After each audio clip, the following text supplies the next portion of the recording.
நம்ம எடுத்துக்கொள்வோம். அப்போஸ்தலனாகிய பவுல் ரோமாபுரிக்கு எழுதின நிருபம் 13வது அதிகாரம் 11லிருந்து 13. நித்திரையை விட்டு எழுந்திருக்கத்தக்க வேலையாயிற்றென்று நாம் காலத்தை அறிந்தவர்களாய் இப்படி நடக்க வேண்டும். நாம் விசுவாசிகள் ஆனபோது ரட்சிப்பு சமீபமாய் இருந்ததை பார்க்கிலும் இப்பொழுது அது நமக்கு அதிக சமீபமாய் இருக்கிறது. இரவு சென்று போயிற்று, பகல் சமீபமாயிற்று. ஆகையால் அந்தகாரத்தின் கிரியைகளை நாம் தள்ளிவிட்டு ஒளியின் ஆயுதங்களை தரித்து கொள்ள கடவோம். களியாட்டும் வெறியும் வேசித்தனமும் காம விகாரமும் வாக்குவாதமும் பொறாமையும் உள்ளவர்களாய் நடவாமல் பகலிலே நடக்கிறவர்கள் போல சீராய் நடக்க கடவோம். அப்போஸ்தலனாகிய பவுல் ரோமாபுரிக்கு எழுதின நிருபம். அதில் 3 வார்த்தைகளை மட்டும் உங்களோட நான் இன்றைக்கி பேசிட்டு போகிறேன். இது வேக்கப் கால். பக்கத்தில் தள்ளி சொல்லுங்கள். இது புரியலையா? காலையில் என்ன பண்ணுவோம்? பசங்க எழுந்திக்கலன்னா அம்மா அப்பா என்ன பண்ணுவோம்? இது வேக்கப் கால். பக்கத்தில் தட்டி சொல்லுங்கள், வேக்கப் கால். 3 விஷயங்கள் இந்த 3 வார்த்தையில் பேசுவேன். ஃபஸ்ட்டு வந்து வேக்கப், 2வது வேரிங்கில் தரித்து கொள்ளுது வேர், 3வது வாக். 3 சொல்லுங்களேன். வேக்கப், வேர், வாக். நித்திரையை விட்டு எழுந்திரு. ஃபஸ்ட்டு என்னது? நித்திரையை விட்டு வேக்கப். இந்த வார்த்தையை பார்க்கலாம். நித்திரையை விட்டு எழுந்திரு. நித்திரைன்னா என்னதுங்க? தூக்கம், ஸ்லீப். இதில் 2 நித்திரை நம்ம பார்க்குறோம். ஒன்று மாம்சத்திற்குரிய நித்திரை, 2வது ஆவிக்குரிய நித்திரை. என்னென்ன நித்திரை? மாம்சம் ஒன்று, ஆவிக்குரிய நித்திரை. மாம்சத்தில் நமக்கு நித்திரை எப்போ வரும்? சாப்பிட்டோன்னே வரும். அது ஒரு நித்திரை. எப்போ ஒழுங்கான நித்திரை எப்போ வரும்? இரவு தான். ஏன்னா படைத்தவர் அப்படி மாடல் அப்படி படைச்சிட்டார். இருட்டு வந்தோடனே தூக்கம் வந்துடும். இருட்டுனாவே இரவில் தூக்கம் வரும். அல்லேலூயா. இங்கே ஃபஸ்ட்டு வசனத்தில் என்ன சொல்லுது? நித்திரையை விட்டு எழுந்திருக்கத்தக்க வேலை ஆயிற்றென்று நாம் காலத்தை அறிந்தவர்களாய் இப்படி. அப்போ என்ன ஆச்சு? நைட்டு அப்படி தானே அதில் போட்டிருக்கு. நைட்டு முடிஞ்சிச்சு. இப்போ என்னது? பொழுது. அதான் நம்ம பாஷையில் என்ன சொன்னால் பொழுது விடிஞ்சிச்சு. அதுதான் என்ன போட்டிருக்கு? நித்திரையை விட்டு எழுந்திருக்கத்தக்க வேலை ஆயிற்றென்று நாம் காலத்தை அறிந்தவர்களாய் இப்படி நடக்க வேண்டும். நீதிமொழிகளில் வாசிக்கிறோம் 6:10. இன்னும் கொஞ்சம் உறங்கட்டும், இன்னும் கொஞ்சம் தூங்கட்டும், இன்னும் கொஞ்சம் கை முடக்கி கொண்டு நித்திரை செய்யட்டும் என்பாயோ. அல்லேலூயா. நான் கடந்த ஒரு மெசேஜில் கூட சொன்னேன், அந்த ஃபோனில் அலாம் வச்சு தூங்குறோம். இந்த ஸ்னூஸை கண்டுபிடிச்சோன்னு ஃபஸ்ட்டு அடிக்கணும். என்ன பண்ணுவோம்? ஃபஸ்ட்டு ஒரு ஸ்னூஸ் அடிப்போம், 2வது அடிப்போம், 3வது அடிப்போம், 4வது வாட்டி அது நம்மளை சாப்பிட்றோம். 4வது வாட்டி நம்ம தூங்கிடுவோம். அது அடிச்சின்னு, ஏன்னா பழகிடும் பாருங்களேன். ஃபஸ்ட்டு வாட்டி ஞாபகம் வரும், கொஞ்சம் பதற்றத்தில் எடுப்போம். 2வது வாட்டி, 3வது வாட்டி, 4வது வாட்டி அமெரிக்கையாக தூங்கிடுவோம். எல்லாத்தையும் கோட்டை விட்டுருவோம். இது மாம்சத்திற்குரிய நித்திரை. அதான் நீதிமொழிகள் என்ன வாசிக்கிறேன்? இன்னும் கொஞ்சம் தூங்கட்டும், இன்னும் கொஞ்சம் உறங்கட்டும், இன்னும் கொஞ்சம் கை முடக்கி கொண்டு நித்திரை செய்யப்படுவான் என்பாயோ. அல்லேலூயா. நான் கடந்த நாட்களில் சொன்னேன், ஒரு வெள்ளிக்கிழமை இது விரிவாக கூட பேசியிருந்தேன் விளக்கமாய். உங்கள் வீட்டில் 6 மணிக்கு மேலே யாரையும் தூங்க விடாதீங்க. அன்லெஸ் அவங்க நைட் ஷிஃப்ட்டு போயிட்டு வந்திருந்தாங்கன்னா. யார் யாரெல்லாம் வரலையோ வீட்டில் போய் நீ பேசுங்க. உங்கள் பசங்களை உட்கார வைத்து பேசுங்க. 6 மணிக்கு மேலே தூங்கக்கூடாது. அங்கே என்ன வசனம் போட்டிருக்கு? நித்திரையை விட்டு எழுந்திருக்கத்தக்க வேலை ஆயிற்றென்று நாம் காலத்தை அறிந்தவர்களாய் இப்படி நடக்க வேண்டும். எந்த வீட்டில் 6 மணிக்கு மேலே தூங்குறீங்களோ அந்த வீட்டில் நீங்கள் போட்டுங்க என்ன நடக்கும்னு. அல்லேலூயா. இந்த உலகத்தில் சாதித்த எல்லாருமே 4 மணி நேரத்துலேருந்து 6 மணி நேரத்துக்குள்ளே தூங்கினவங்க. அல்லேலூயா. நான் சரித்திரத்தை நிறைய படித்தேன். பாரக் ஒபாமா 4 ஹவர் தான் தூங்குவானா, இல்லைன்னா 3 ஹவர் தூங்குவாராம். கலைஞர் 4 ஹவர் தான் தூங்குனாராம். டொனால்ட் ட்ரம்ப்பு 3 ஹவர் இல்லை 4 ஹவர். அவங்களுக்கு இல்லாத செல்வாக்கு இல்லை, அவங்களுக்கு இல்லாத வசதிகள் இல்லை. ஆனால் அவங்க தூங்குனது எவ்வளோ நேரம்? 3 ஹவர்லேருந்து 4 ஹவர். மற்ற நேரம் எல்லாம் வேலை செய்வாங்களாம். அதனால தான் உலகத்தில் பெரிய மனிதர்களாக இருந்தார்கள். அல்லேலூயா. நித்திரை யார் கொஞ்சம் ஓரம் கட்டுறானோ அவன் மேலே, இன்றைக்கி டாக்டர் சொல்கிறான் 8 ஹவர் தூங்கலைன்னா எல்லாமே போய்டும்ன்றான். ஏன்னா நம்ம தூங்குகிற டைமே வேறு. அல்லேலூயா. நித்திரை இது மாம்சத்திற்குரிய நித்திரை. பிரசங்கி 5:12 வாசிக்கிறோம். சிலருக்கு எப்போவுமே தூக்கம் வரும், அது என்னன்னு தெரியல. சிலருக்கு தூக்கமே வராது. இதெல்லாம் பார்த்துருக்குறீங்களா? சிலருக்கு தூக்கமே, அந்த ரிட்டையர்ட் ஆகிட்டவங்களுக்கு தான் கஷ்டம், அது தெரியும். நைட்டில் தூக்கமே வர மாட்டுது. பிரதர் என்ன பண்ணுறதுன்னு. வேலை செய்கிறவன் கொஞ்சமாய் புசித்தாலும் அதிகமாய் புசித்தாலும் அவன் நித்திரை இன்பமாயிருக்கும். செல்வனுடைய பெருக்கம் அவனை, அந்த சாப்டருக்கு போவானா. வேலை செஞ்சால் கொஞ்சமாக சாப்பிட்டாலும் சரி, அதிகமாக சாப்பிட்டாலும் தூக்கம் நல்லா வரும். இதெல்லாம் மாம்சத்திற்குரிய நித்திரைகள். பக்கத்தில் தட்டி சொல்லு, நேரத்தை வீணடிக்காமல் வேலைக்கு போ. இன்றைக்கி நிறைய போதகங்கள் எப்படின்னா, ஆண்டவர் உன்னை ஆசீர்வதிப்பாராக அப்படின்னு சொன்னோடனே இவங்களுக்கு வீட்டில் என்ன வந்துடணும் சொல்லுங்களேன். நான் வேலைக்கு போக மாட்டேன், எதுக்கும் போக மாட்டேன், போனால் இந்த வேலைக்கு தான் போவேன், இப்படி தான் போவேன். இல்லை, வேலைக்கு போனால் தான் உனக்கு கர்த்தர் ஆசீர்வாதத்தை தருவார். இதெல்லாம் என்னத்துக்குரிய? இது மாம்சத்திற்குரிய நித்திரை. அந்த வசனத்தில் திருப்பி வாசிங்க 11. நித்திரையை விட்டு எழுந்திருக்க தக்க வேலையாயிற்றென்று நாம் காலத்தை அறிந்தவர்களாய் இப்படி நடக்க வேண்டும். நாம் விசுவாசிகள் ஆனபோது ரட்சிப்பு சமீபமாயிருக்கிறதை பார்க்கிலும் இப்பொழுது அது, ரட்சிக்கப்பட்ட போது, நம்ம விசுவாசிகளாகி ரட்சிக்கப்பட்ட போது நமக்கு ரட்சிப்பு எப்படி இருந்ததோ அதை காட்டிலும் இப்போ எப்படி இருக்கு? ரொம்ப சமீபமாக இருக்குதுன்னு சொல்லியிருக்கேன் இந்த வசனத்தில். மாம்சத்திற்குரிய நித்திரை. நிறைய பேர் சாட்சியிலலாம் கேள்விப்பட்டிருக்கேன், இந்த தூக்கத்தினால இதை நான் விட்டுட்டேன், இந்த இன்டர்வியூக்கு போடல. நிறைய பேர் கேள்விப்பட்டிருக்கீங்களா? தூங்குனதுனால இதை விட்டுட்டேன். அல்லேலூயா. யோனாவில் கூட வாசிக்கிறோம். யோனா 1:5-6 வாசிக்கிறோம். யோனாக்கு என்ன அசைன்மெண்ட்டு கொடுத்தார் ஆண்டவர்? நினிவேக்கு போனான். ஆனால் அவர் எங்கே போனார்? தர்ஷீஷுக்கு போனது கரெக்டு. போன கப்பலில் என்ன பண்ணிட்டார் போயிட்டு? ஆனால் என்ன அசைன்மெண்ட்டு சொல்லுங்களேன். போயிட்டு வார்த்தையை சொல்லிட்டு வா. போனதும் தப்பான டைரக்ஷன். அதனால தான் அங்கே போட்டிருக்கு, யோனாவு என்றால் கப்பலில் கீழ்த்தட்டில் இறங்கி போய் படுத்து கொண்டு அயர்ந்த, நம்மளுக்கெல்லாம் வரும் பாருங்கள், என்னது அயர்ந்த நித்திரை பண்ணினான். அப்பொழுது மாலுமி அவனிடத்தில் வந்து, நீ நித்திரை பண்ணுகிறது என்ன? எழுந்திருந்து உன் தேவனை வேண்டிக்கொள், நாம் அழிந்து போகாதபடிக்கு சுவாமி ஒருவேளை நம்மை நினைத்தருவார்.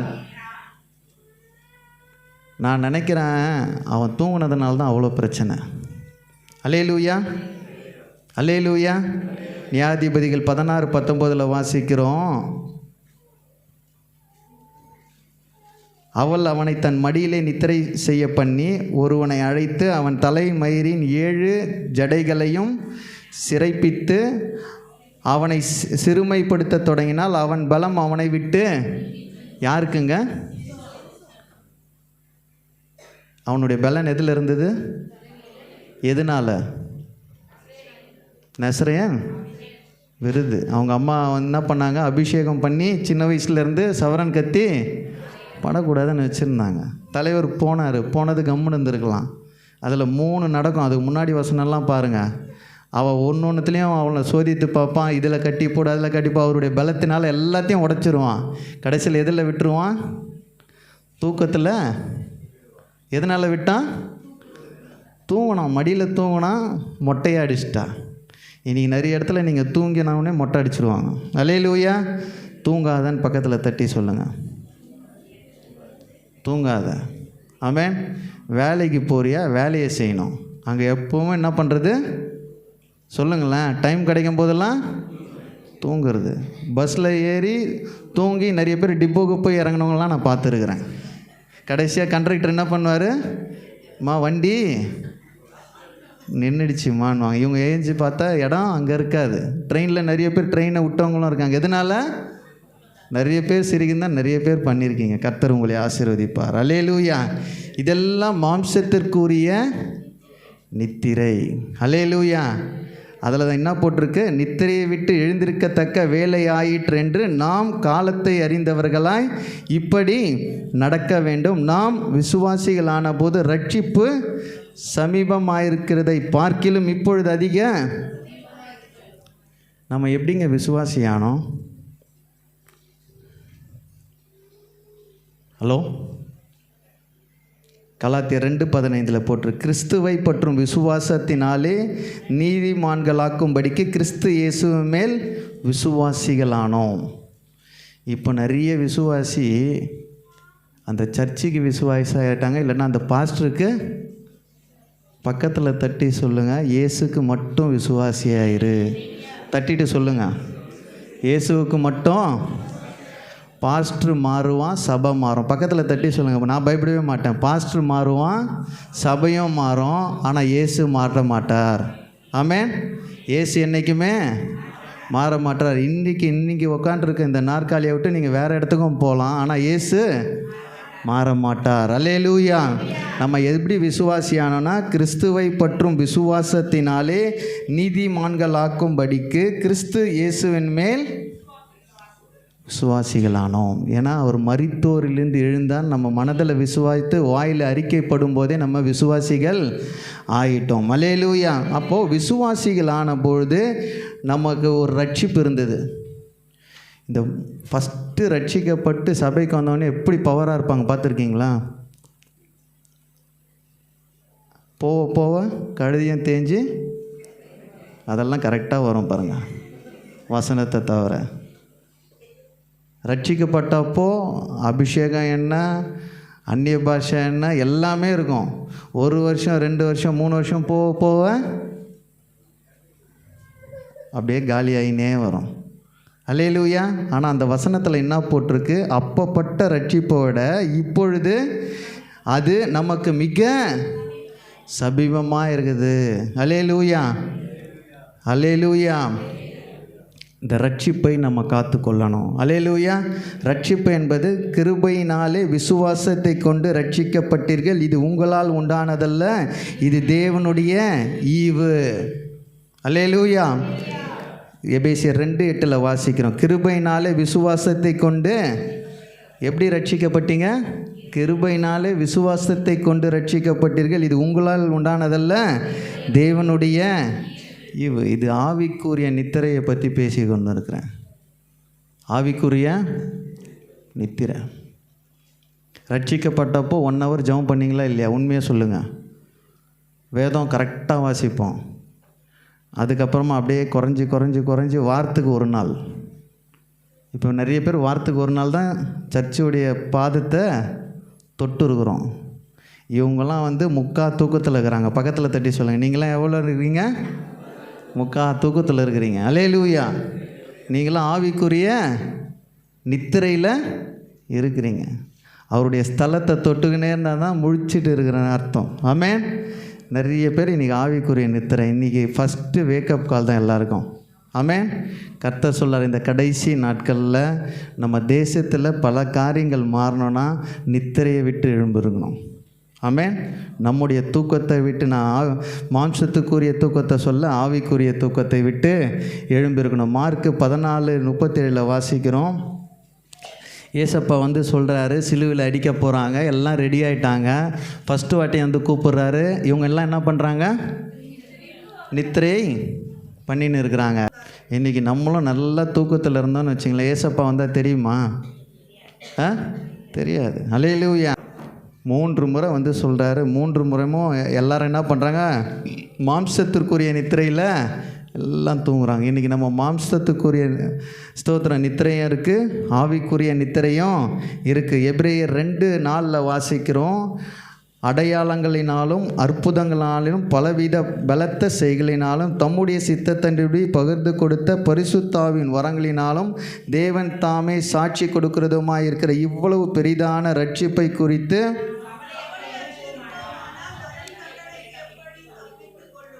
தண்டனைக்கு இப்போ பக்கத்தில் தட்டி சொல்லுங்கள், ரட்சிப்பை இழந்துட்டினா தண்டனை உண்டு. ஆமென். ரட்சிப்பை இழந்துட்டினா பைபிளில் சொல்லியிருக்கு, நான் சொல்ல. அதனால தான் அங்கே என்ன போட்டிருக்கு, இப்பொழுது அது நமக்கு அதிக சமீபமாய் இருக்குது. அப்போ ரட்சிப்பு ரொம்ப சமீபமாய் நமக்கு இருக்குது. ஆனால் இங்கே வசனத்தில் எபிரேயரில் என்ன போட்டிருக்கு, இவ்வளவு பெரிதான ரட்சிப்பை குறித்து நாம் கவலையற்று இருப்போமானால் தண்டனைக்கு எப்படி தப்பித்து கொள்ள முடியும். அல்லேலூயா.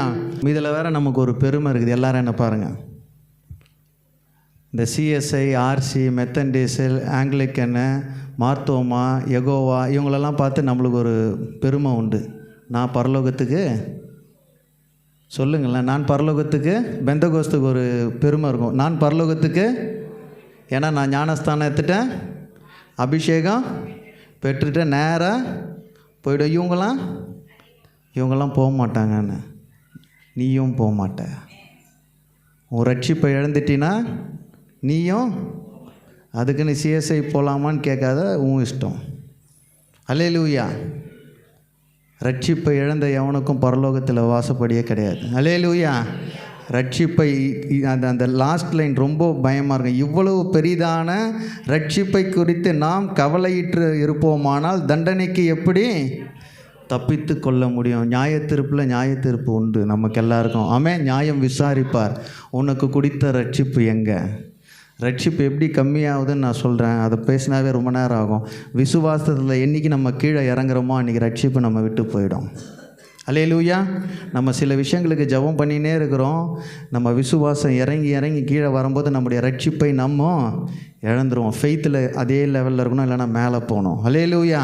இயேசுவானவர் எனக்காக மரித்து எனக்காக உயிர்த்து மகிமையோடு இருக்கிறான்றது தான் விசுவாசம். அந்த விசுவாசத்தில் கொஞ்சம் கூட இறங்கிடவே கூடாது. அதனால தான் வெளிப்படுத்தல் 1:3 வாசிக்கிறோம், காலம் சமீபமாக இருக்குது. காலம் சமீபமாக இருக்குது. அதனால தான் இந்த 11வது வசனத்தில் நித்திரையை விட்டு எழுந்திருக்கத்தக்க வேலை ஆயிற்றென்று நாம் காலத்தை அறிந்தவர்களாய் இப்படி நடக்க வேண்டும். நாம் விசுவாசிகளான போது ரட்சிப்பு சமீபமாக இருக்கிறதை பார்க்கிலும் இப்பொழுது அது அதிக சமீபமாக இருக்குது. நமக்கு ரட்சிப்பு ரொம்ப சமீபமாக இருக்குது. எப்போ ஆண்டவர் வருவார்னு தெரியாது. அல்லேலூயா. திருடனை போல் அவர் வருவார்னு சொல்லிட்டாரு. அதனால் எந்த நித்திரையில் இருந்தாலும் நித்திரையை விட்டு எழுந்திருக்கணும். இன்றைக்கி சபை தூங்கின்னு இருக்குது, தப்பாக சொல்ல நினைக்காதீங்க. சபை நித்திரையில் இருக்குது. நித்திரையை விட்டு என்றைக்கு சபை வெளியில் வருதோ நம்ம தேசத்தில் பெரிய எழுப்புதல் வரும். ஆமென். நான் ஆவிக்குரிய நித்திரையை சொல்ல, மாம்சத்திற்குரிய நித்திரையை சொல்ல, ஆவிக்குரிய நித்திரையை விட்டு வெளியில் வரணும். வார்த்தைகள் இன்றைக்கி கிரியை செய்யலை. பாட்டுக்கும் கூத்துக்கும் ஆசீர்வாதத்துக்கும் கூட்டம் சேர்ற ஒரு சபைகளாக எல்லாம் மாறும்போது கர்த்தருடைய வார்த்தை நிலை பெறாது. ஆமென். ரட்சிப்பு எந்த இடத்துல குறையுதோ அசுத்தாவி அந்த இடத்துல அதிகமாய் வரும். அல்லேலூயா. நம்ம வார்த்தைக்கு கட்டுப்பட்டவர்களாய் ரட்சிப்பை காத்து கொண்ட ஒரு ஜனமாய் நம்ம நித்திரையை விட்டு வெளியில் வரணும். பக்கத்தில் ஒரே ஒரு வாட்டி தட்டி சொல்லுங்கள், நித்திரையை விட்டு வெளியில் வா. விழித்திருந்து ஜெபம் பண்ணுங்கள், விழித்திருந்து ஜெபம் பண்ணுங்கள், விழித்திருந்து ஜெபம் பண்ணுங்கள். முதலாவது வேக்கப். ஃபஸ்ட்டு என்ன ஆகணும்? எழும்பணும். ஆமென். ஃபஸ்ட்டு தூக்கத்தை விட்டு எழும்பணும். ஆமென். நாளைக்கு காலையில் 7 மணிக்கு வேலைக்கு போனால் எத்தனை மணிக்கு எழும்பணும்? 6 மணிக்கு. அவர் எல்லாம் ரெடியாக வச்சுருப்பார் போல். 5 மணிக்கு எழும்புனா தான் 7 மணிக்கு போக முடியும். அல்லேலூயா. ஏசப்பா வாசப்படியில் 7 மணிக்கு நிற்கிறாருன்னா நம்ம எப்போ இருக்கணும்? 5 மணிக்கு ரெடியாக பேண்ட்டு சோக்காலாம் போட்டு நிற்கணும். அல்லேலூயா. இருங்க ஆண்டவரே, 7 மணிக்கு நான் போயிட்டு அப்போ தான் ப்ரெஷ் பண்ணுறேன்னா அவர் பக்கத்து வீட்டுக்கு போயிடுவார். அல்லேலூயா. நித்திரையை விட்டு எழும்பிருக்கணும். ஆமென். அப்போஸ்தலனாகிய பவுல் ரோமருக்கு எழுதின 3 வார்த்தைகள் எனக்கு ரொம்ப பிடிச்சது. நித்திரை விட்டு எழுந்திருக்கத்தக்க வேலை ஆயிற்றென்று காலத்தை அறிந்தவர்களாக இப்படி நடக்க வேண்டும். நாம் விசுவாசிகளான போது ரட்சிப்பு சமீபமாக இருக்கிறதை பார்க்கலாம். இப்பொழுது அது நமக்கு அதிக சமீபமாக இருக்குது. அல்லேலூயா. 2வது வார்த்தைக்கு வாங்க. 1 மணிக்கு தூங்குனீங்கன்னா அடுத்த நாள் ஃபுல்லாக எப்படி இருக்கும்? 5 மணி 6 மணிக்கு கிளம்புங்க. திரும்பி என்ன ஆகும்? தூக்கம் வந்துக்கினே தான் இருக்கும். எதனால்? அந்த வார்த்தை அந்தகாரம்னா என்னது? இருள். அந்தகாரத்தின், அது என்ன போட்டிருக்கு? ஆகையால் அந்தகாரத்தின் கிரியைகளை நாம் தள்ளிவிட்டு. அது ரொம்ப இம்பார்ட்டண்ட். என்னது? இருளின் கிரியைகளை நம்ம தள்ளணும்னா நம்ம கண் எப்போ மூடணும்? 9, 9:30, 10க்குள்ளே மூடிடணும். அப்போ தான் காலையில் விடியும் போது நம்முடைய கண்கள் ஆட்டோமேட்டிக்காக பக்கத்தில் தட்டி சொல்லுங்கள், நாளையிலேருந்து சீக்கிரம் தூங்கிடு. இன்னிலேருந்துன்னு சொல்லு, நாளை வேணாம். இன்னிலேருந்து இந்த வசனத்தை கேட்டு நீ திருந்தலைன்னா நீ திருந்தவே மாட்ட. அல்லேலூயா. அந்தகாரத்தின் கிரியைகளை நாம் தள்ளிவிட்டு ஒளியின் ஆயுதங்களை தரித்து கொள்ள கடவோம். 2வது வேரிங். ஒளியின் ஆயுதங்களை தரித்து கொள்ளுவோம். தரித்து கொள்றதுன்னு என்னதுங்க? போட்டுக்கிறது. நிறைய பேர் டாட்டோ போட்டுப்பாங்க, பார்த்துக்கிறீங்களா? கையில், காலில், மூஞ்சியில், கண்ணில் வேற போடுறாங்க. இப்போ பார்த்தீங்களா? கண்ணுக்குள்ளே டாட்டோ. என்ன ஆயுதம்? அவன் அசுத்தாவின் ஆயுதங்களை உடலில் தரித்து கொள்கிறான். பைபிளுக்கு விரோதமானது. என்னது? பச்சை. அப்போல்லாம் பரவாயில்ல, பெரியவங்க வெறும் அவங்க மனைவி நேமோ கணவர் நேமோ குத்திப்பாங்க. இப்போது உடம்பு முழுவதும் குத்துறா. எல்லா இடத்துலையும் குத்தி ரத்தம் வந்தாலும் பரவாயில்ல, தரித்து கொள்கிறான். யாருக்காக? சாத்தானுக்காக, அவனுடைய பெருமைக்காக. எதுக்காக குத்துறாங்க? பெருமை. சாத்தான் உள்ளே வந்துடுறான். அல்லேலூயா. சிம்பிளை போடுறோம், பிராண்டை போடுறோம். எதெல்லாம் நம்ம தரித்து கொள்கிறோம் பாருங்களேன். வேலைக்கு போனோன்னா என்ன தரித்துன்னு போவீங்க? ID card. உடம்புல என்னத்தை போடுறீங்க? கர்த்தர் கொடுத்த அழகை விட சொல்லுங்கள், வேறு என்ன தரிக்கிறோம்? அடிஷ்னலாக. கரெக்டாக சொன்னார். அடிஷ்னலாக ஃபஸ்ட்டு ஃபவுண்டேஷனில் ஆரம்பிப்போம். சிலருக்கு மட்டும் புரியும். 2 ஃபவுண்டேஷன் போவோம், 3 ஃபவுண்டேஷன் போவோம். அதுக்கு மேலே 4 கலர் ஏறும், 5வது கலரில் வெளியில் போகிறோம். மழை கிழ வந்துச்சுன்னா ரொம்ப கஷ்டம். ஸ்தோத்திரம். அல்லேலூயா. எதை தரித்து கொண்டு இருக்கிறோம்? ஒளியின் ஆயுதங்களை அங்கே என்ன போட்டிருக்கு? அந்தகாரத்தின் கிரியைகளை நாம் தள்ளிவிட்டு ஒளியின் ஆயுதங்களை. தயவுசெய்து என்னால் மேக்கப் பண்ணி நிறுத்திடாதீங்க. பைபிளில் போட்டிருக்கு. ஒளியின் ஆயுதங்களை தரித்து கொள்ளணும். மேக்கப் பண்ணுறது நல்லது. அதை காட்டிலும் எது இருக்கணும்? ஒளியின் ஆயுதங்கள். இருளின் ஆயுதங்கள் நம்ம தேகத்தை விட்டு வெளியில் போயிடணும். கடைசி நாட்களில் நிற்கிறோம். அல்லேலூயா. எதை நீ உடுத்துறன்னு கர்த்தருக்கு தெரியணும். ஆமென். மனுஷன் பார்வைக்கு எதுவுமே பண்ணாத. பக்கத்தில் தட்டி சொல்லுங்கள், மனுஷனுக்காக எதுவும் பண்ணாத. ஆமென். கர்த்தருக்காக பண்ண. நீ வேர் பண்ணுறது எல்லாமே யாருக்கு மகிமையாக இருக்கணும்? யாருக்கு? இன்னொருத்தனுக்கு மகிமையாக இருக்கிறதுனால தான் என்ன நடக்குது? அக்கிரமம் நடக்குது. அல்லேலூயா. அந்தகாரத்தின் கிரியைகளை தள்ளிவிட்டு ஒளியின் ஆயுதங்களை தரித்து கொள்ள கடவோம். கர்த்தர் அழகான ஒரு தேகத்தை கொடுத்துருக்கார். அதை அழகாக வைத்து பராமரிக்கணும். ஆமென். ஒளியின் ஆயுதங்களை தரித்து கொள்ளணும். 3 விஷயத்தில் ஒளியில் நான் சொல்லிவிட்டு அடுத்த வார்த்தை கிளம்புறேன். கொலேசியர் 3:14 வாசிக்கணும். பூர்ண சர்க்குணத்தின் கட்டாகிய அன்பை தரித்து கொள்ளணும். எதை தரித்து கொள்ளணும்? அன்பை தரித்து கொள்ளணும். பூரண சர்க்குணத்தின் கட்டாகிய அன்பை. எல்லாம் ஸ்க்ரீனில் பாருங்கள். இவைகள் எல்லாவற்றிலும் அந்த வீட்டில் போய் வாசி பாருங்க, மேலே இருக்க வசனம்லாம் வாசித்து பாருங்க. எல்லாத்தையும் காட்டிலும் அங்கே என்ன போட்டிருக்கு? பூரண சர்க்குணத்தின் கட்டாகிய அன்பை கரித்து கொள்ளுங்கள். இப்போ சொல்லுங்கள், வெளியில் போகும்போது எதை தரித்துன்னு போனோம்? எதை கேரி பண்ணோம்? எதை தரித்துன்னு போனோம்? நீ போடுற பட்டு புடவைனால உனக்கு அங்கே புகழ் வரக்கூடாது. உங்கள்கிட்ட எதை தரித்துன்னு போனோம்? அன்பை தரித்துன்னு போனோம். ஆமென். அந்தகாரத்தின் கிரையிலிருந்து தள்ளிவிட்டு ஒளியின் ஆயுதங்களோடு, ஒளியின் என்ன போட்டிருக்கு? ஆயுதங்களை தரித்தவர்களாய். அப்போ ஆயுதம் எது நம்மக்கிட்ட இருக்கணும்? அன்புன்ற ஒரு ஆயுதம் இருக்கணும். ஆமென். இன்றைக்கி விசுவாசிங்கிட்டேயும் இல்லை, புறஜாதிங்கிட்டேயும் இல்லை. அவன் ஒரு வார்த்தை சொன்னால் இந்த அம்மா 7 வார்த்தை பேசுது. ஆனால் ராபோஜனத்தில் முட்டிக்கால் போட்டு 1.5 hour அபிஷேகத்தில் நிரம்புது. அல்லேலூயா. நம்ம சபையை சொல்ல, அல்லேலூயா. அன்பின் ஆயுதங்களை தரித்து கொண்டு வெளில போகணும். ஆமென். நீ போடுற மேக்கப்பு, பட்டு புடவை, பேண்ட்டு, ஷர்ட்டு, நீ போகிற காரு, எதை ஒன்றா தரித்துன்னு போ. ஆனால் உன்கிட்ட எது தரித்து இருக்கணும்? அன்பு தரித்து இருக்கணும். 2வது எபேசியர் 4:24 வாசிக்கிறோம்.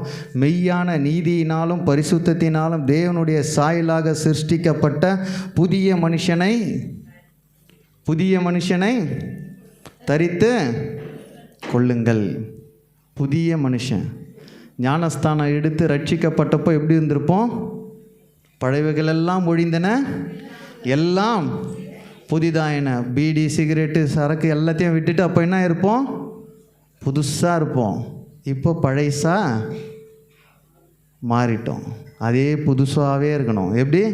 புதிய மனுஷனை தரித்து கொள்ள வேண்டும். எப்போ நம்ம ரட்சிக்கப்பட்டோமோ, அதனால தான் சொல்லியிருக்குது, அதை காட்டிலும் இப்பொழுது ரட்சிப்பு மிக சமீபமாக, அதிக சமீபமாக இருக்குது. அந்த ரட்சிப்போடு நம்ம ட்ராவல் பண்ணணும். அல்லேலூயா. ஃபஸ்ட்டு எது தரித்து கொள்ளணும்? அன்பு. 2வது புதிய மனுஷனை. 3வது நம்ம வாசிப்போம். அதுலேயே 24 32 டக்குன்னு யாருன்னா வாசிங்களேன். எபேசியான நீதியிலும் பரிசுத்தத்திலும் தேவனுடைய சாயலாக சிருஷ்டிக்கப்பட்ட புதிய மனுஷனை தரித்து கொள்ளுங்கள். அன்றியும் நாம் ஒருவருக்கொருவர் அவயவங்களாய் இருக்கிறபடியால் பொய்யை களைந்து அவனவன் பிறருடனே மெய்யை பேச கடவன். நீங்கள் கோபம் கொண்டாலும் பாவம் செய்யாதிருங்கள். சூரியன் அஸ்தமிக்கிறதுக்கு முன்னாக உங்கள் எரிச்சல் தணிய கடவது. பிசாசுக்கு இடம் கொடாமலும் இருங்கள். திருடுகிறவன் இனி திருடாமல் குறைச்சலுள்ளவனுக்கு கொடுக்கத்தக்கதாக தனக்கு உண்டாயிருக்கும்படி தன் கைகளினால் நலமான வேலை செய்து பிரயாசப்பட கடவன். கெட்ட வார்த்தை ஒன்றும் உங்கள் வாயிலிருந்து புறப்பட வேண்டாம். பக்தி விருத்திக்கு ஏதுவான நல்வார்த்தை உண்டானால் அதையே கேட்கிறவர்களுக்கு பிரயோஜனம் உண்டாகும்படி பேசுங்கள். அன்றியும் நீங்கள் மீட்கப்படும் நாளுக்கென்று முத்திரையாக பெற்ற தேவனுடைய பரிசுத்த ஆவியை துக்கப்படுத்தாதிருங்கள். சகலவிதமான கசப்பும் கோபமும் மூர்க்கமும் கூக்குரலும் தூசணமும் மற்ற எந்த துர்க்குணமும் உங்களை விட்டு நீங்க கடவது.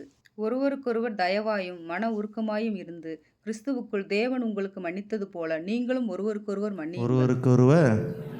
இந்த எல்லா குவாலிட்டி இருந்தால் அவன் யார்? சொல்லுங்கள். இது எல்லாமே இருந்தால் தான் யார்? புதிய மனுஷன். இது இல்லாதனா அவன் யார்?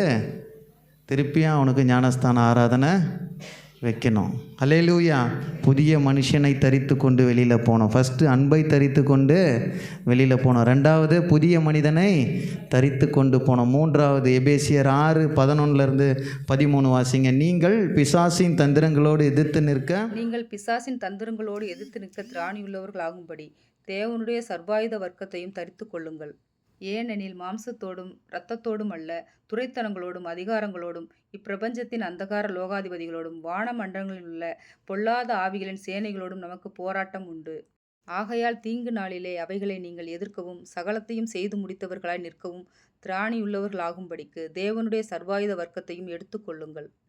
ஃபஸ்ட்டு வார்த்தை என்ன பேசணும்? நித்திரையை விட்டு எழுந்திரு. 2வது ஒளியின் ஆயுதங்களை தரித்து கொள்ள கடவர்கள். கடைசி நாளில் நிற்கிற நாம் ஒளியின் ஆயுதங்களோடு தான் நம்ம புறப்பட்டு செல்லணும். ஆமென். இன்றைக்கி நம்மளை வெளியில் போகும்போது ஏன் அட்டாக் பண்ணுறான்? நம்மளால் ஏன் ஜெயிக்க முடியலன்னா நம்மகிட்ட என்ன ஷீல்டு இல்லை? ஒளியின் ஆயுதங்கள் இல்லை, அன்பு இல்லை, புதிய மனுஷன் இல்லை, தேவனின் சர்வாயுத வர்க்கம் இல்லை. ஆனால் நம்ம எதோடு போகிறோம்? பேக்கெட்டில் ஒரு 1000 ரூபாய் சொல்லுங்கள், ஃபுல் மேக்கப்பு எல்லாத்தோடு போகிறோம், ஞானத்தோடு போகிறோம், உலக ஞானத்தோடு. ஆனால் நம்மளால் வெற்றி பெற முடியல, சாத்தானை மேற்கொள்ள முடியல. ஒளியின் ஆயுதங்களை தரித்தவர்களாய் நம்ம சபை விட்டு புறப்பட்டு செல்லணும். ஆமென். இந்த ஒளியின் ஆயுதங்களை தரித்து கொண்டு ஒரு சுவிசேஷ ஊழியத்துக்கு போங்களேன், ட்ராக்ஸ் கொடுக்கும்போது அந்த மனம் மாறும். ஆமென். அவன் ரட்சிக்கப்படுவான். ஏன்னா நீங்கள் அன்போடு பேசுவீங்க. ஆமென். உங்கள் வார்த்தை அவனை புடமிடும், அவனை இடைக்கட்டும். அதனால் ரெண்டாவது என்ன படுத்தோம்? நம்ம ஒளியின் ஆடைகளை தரித்தவர்களாய் நம்ம புறப்பட்டு செல்லணும். மூன்றாவது வார்த்தையை நான் சொல்லி முடிக்கிறேன். 13 வாசிங்க, எல்லாரும் சேர்ந்து வாசிங்க. கலையாட்டும் வெறியும் வேசித்தனமும் காமவிகாரமும் வாக்குவாதமும் பொறாமையும் உள்ளவர்களாய் நடவாமல் பகலில் நடக்கிறவர்கள் போல சீராய் நடக்க கடவும். இருட்டில் நடந்தால் என்னங்க ஆகும்? இடறி கல் இருக்கான்னு தெரியாது, பள்ளம் இருக்கான்னு தெரியாது. வெளிச்சத்தில் பிள்ளைகளாய் வாழணும். பக்கத்தில் தட்டி சொல்லுங்கள். மூன்றாவது வார்த்தை வாக். வெளிச்சத்தில் சீராய் நட. பக்கத்தில் தட்டி சொல்லுங்கள், வெளிச்சத்தில் நட. ஆமென். வெளிச்சத்தில் சீராய் நடக்கணும். ஆமென். ரோமர் 13:13 தான் நம்ம வாசித்தோம். கலியாட்டும் வெறியும் வேசித்தனமும் காமவிகாரமும் வாக்குவாதமும் பொறாமையும் உள்ளவர்களாய் நடவாமல். அப்படியே நிறுத்துங்க. இந்த படித்த எல்லாமே எப்போ நடக்கும்னு சொல்லுங்கள். இது எல்லாமே எப்போ நடக்கும்? இருளில் நடக்கிறது. என்னென்னது? களியாட்டு. பப்பு எத்தனை மணி வரைக்கும் ஓடுது? நைட்டு 3-4 மணி வரைக்கும் ஓடுது. ஆமென். வெறிகள், வேசித்தனம், காமவிகாரம், வாக்குவாதம், பொறாமை உள்ளவர்களாக இதெல்லாம் நடக்கிறதெல்லாம் எப்போ நடக்கிறது? இருளில் நடக்குது. ஆமென். இருளின் பிள்ளைகளாய் வாழாமல் வெளிச்சத்தின் பிள்ளைகளாய் வாழணும். ஆமென். அதனால தான் பவுல் சொல்கிறார் ரோமாபுரிக்கு, நீங்கள் இருளிலே நடந்து கொண்டு இருக்கிறீங்க, வெளிச்சத்துக்கு வாங்க. அல்லேலூயா. அதனால தான் பகலில் நடக்கிறவர்கள் போல சீராய் நடக்க கடவும். இருட்டில் தான் திருடன் வருவான், இருட்டில் தான் கொலை நடக்கும். கொஞ்சம் இருட்டாச்சுன்னா செயினை இப்போ பகல்லையாக இருக்கிறாங்க நம்ம ஆளுங்க டேலண்ட்டு. இருளில் தான் எல்லா விஷயங்களும், அந்தகாரத்தின் காரியங்கள் எல்லாம் எப்போ நடக்கும்? இருளில் நடக்கும். ஆமென். அதனால தான் அந்த வார்த்தை கரெக்டாக போட்டிருக்கு. உள்ளவர்களாய் நடவாமல் பகலில் நடக்கிறவன் போல சீராய் நடக்க கடவோம். யோவான் 11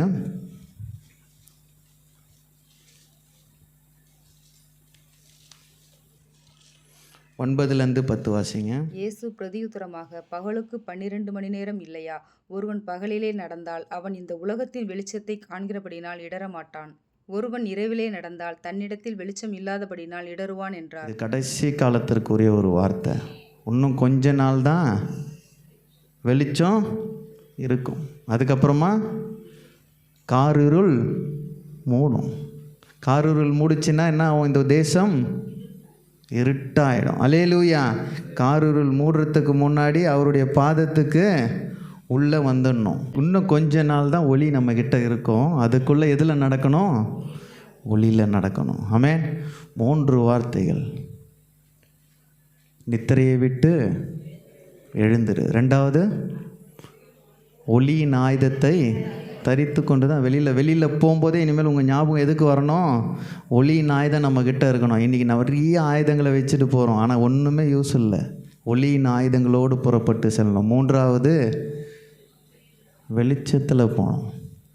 இன்றைக்கி ஃபுல்லாகவே நம்ம ஊர் எப்படி ஆயிடுச்சு? வெளிநாட்டு கலாச்சாரம் மாதிரி நைட்டில் தான் போகிறது, நைட்லேயே வந்துடுறது. நைட்டில் நடமாடினா ஒளி உன்னை விட்டு வெளியில் போயிடும். ஆமென். அதனால தான் இன்னும் கொஞ்சம் காலங்கள் போக போக 666 தரித்தவன் தான் இந்த உலகத்தில் வசனம் இருக்குது வெளிப்படுத்தல. 666 முத்திரை போடுவான். யார்? அவன் அந்தி கிறிஸ்து என்ன போடுவான்? 666 முத்திரை தரித்தவன் தான் வெளியில் போக முடியும். இப்போ என்ன இருக்குது? நம்மளுக்கு ஒளி கர்த்தர் கொடுத்து வச்சுருக்காரு. இன்னும் கொஞ்ச நாள் என்ன போட்டிருக்கு? இன்னும் கொஞ்ச காலம் ஒளி உன்னிடத்தில் இருக்கும், இருளில் நீங்கள் அகப்படாதபடிக்கு ஒளி உங்களோடு இருக்கையில் நடவுங்கள். இருளில் நடக்கிறவன் தான் போகிற இடம் என்ன என்று அறியான். இந்த ஒளி என்னைக்கு பிடுங்கப்படணும் அந்த வசனம் நான் நோட் பண்ணல. 666 என்னைக்கு தரிக்கணும்னு சொல்லும்போது அன்றைக்கி ஒளியை நம்ம விட்டு பிடுங்கிடுவாங்க. ஹல்லேலூயா. ஒளி பிடுங்கப்படும் போது எல்லாமே எதில் வாழ்வோம்? அந்தகாரத்தில் இருப்போம். ஆமென். அப்போ எப்போவுமே நித்திரை தான். நீங்கள் தூங்கணும்னு அவசியமே இல்லை. இருட்டில் என்ன பண்ணலாம்? இப்போ ஃபுல் இருட்டாக இருக்குன்னா யார் தூங்குறா, யார் விழித்திருக்கிறான்னு யாருக்கும் தெரியாது. அப்போது அந்தகாரத்தின் கிரியைகள், வலு சிறுபத்தின் ஆவிகள் எல்லாமே, அந்தகார கிரியைகள் எல்லாம் உள்ளே வந்துடும். ஆமென். அதனால தான் அப்போஸ்தலனாகிய பவுல் ரோமாபுரிக்கு எழுதுகிறாரு, நித்திரையை விட்டு எழுந்திருக்கிற காலம் வந்தாச்சு.